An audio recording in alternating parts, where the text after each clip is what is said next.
السلام عليكم، ان شاء الله تكونوا في افضل الاحوال وبكل صحه وعافيه يا رب. اليوم جبت لكم هذا الفيديو اللي هو عباره عن تحليه. هذه التحليه تجي خفيفه على القلب، تحضر في وقت قصير بمكونات سهله، وعندها واحد القوه واحد البنه ما شاء الله. تجي بنينه بنينه بزاف. بلا ما نطول عليكم نروحوا لطريقه التحضير.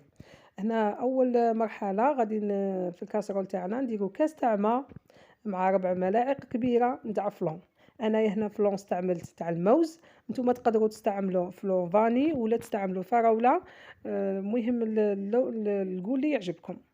انا هنا استعملت الاصفر تاع الموز.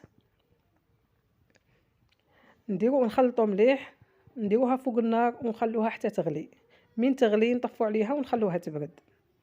الطبقه الثانيه عندنا نصف لتر تاع حليب مع 4 ملاعق ماشي معمرين تاع مايزينا هي النشاء، و3 ملاعق كبيره نتاع سكر. هنا الحلاوه على حسب اللي تبغوا. نخلطوهم مليح ونديروها فوق النار ونخلوها حتى تثقال حتى تعقاد. يعني نخلطو ونديروها فوق النار حتى تعقاد تولي بهذا الشكل.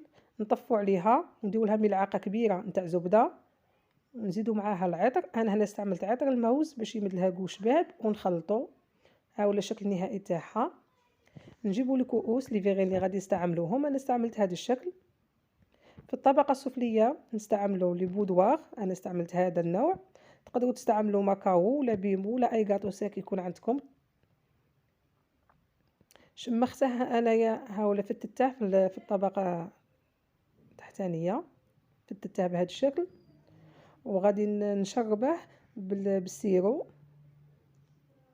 تقدروا تكونوا مطيبين، انا استعملت هذا، زدت معاه شويه ما، خففته بشويه ما وشربت به هذاك البسكوين تاعنا. تقدروا تستعملوا شربات سيرو تكونوا مطيبينه بالماء والسكر، ولا تستعملوا اي عصير يكون عندكم. خففته مع شويه تاع ما وشربت به هذوك لي بودواغ. جا الكو تاعهم شباب بزاف، خاصه هذا العطر تاع هذا الكو تاعه تاع الرمان. نديروا الطبقه الثانيه اللي هي لا كريم باتيسير اللي كنا حضرناها. حول الشكل تاعها. نكمل كاع لي فيغين تاوعي. نروحوا للمرحله الاخيره. انا هنا استعملت الفراوله الفراز والتفاح. نتوما تقدروا تستعملوا الفراز وحده ولا تستعملوا اي الموز مع الفراز ولا اي فاكهه اللي تكون عندكم. قطعيها قطع صغيره.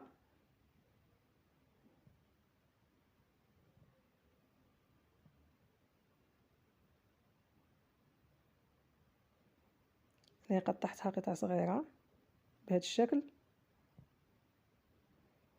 نديروهم في الكؤوس نتاوعنا من الفوق كطبقه اخيره.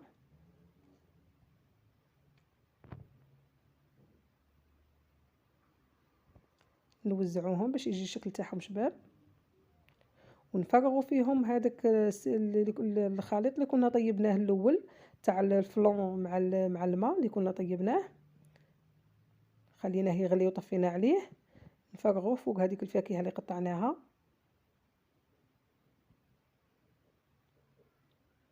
هنا كطبقه اخيره. نكمل كاع لي فيغين تاوعي وندخلوهم للثلاجه ونخلوهم يبردوا في خاطرهم. ها هو الشكل تاعها النهائي. يجي الكو تاعها خفيف خفيف بزاف، يجي الكو تاعها شباب ما شاء الله. خاصه انه هذاك البسكوي اللي بودواغ اللي راهم لتحت يجوا مشربين. الطبقه الوسطانيه كريم باتيسير خفيفه خفيفه بزاف، وذوق الموز يمد لها كو شباب.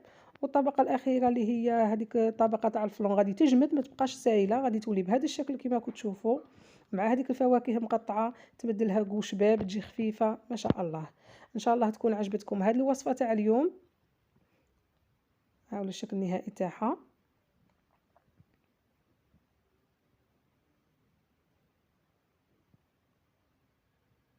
ان شاء الله يكون عجبتكم هذه الوصفه. استنوني في وصفات اخرى. دمتم في رعايه الله وحفظه. صحه صحوركم والسلام عليكم.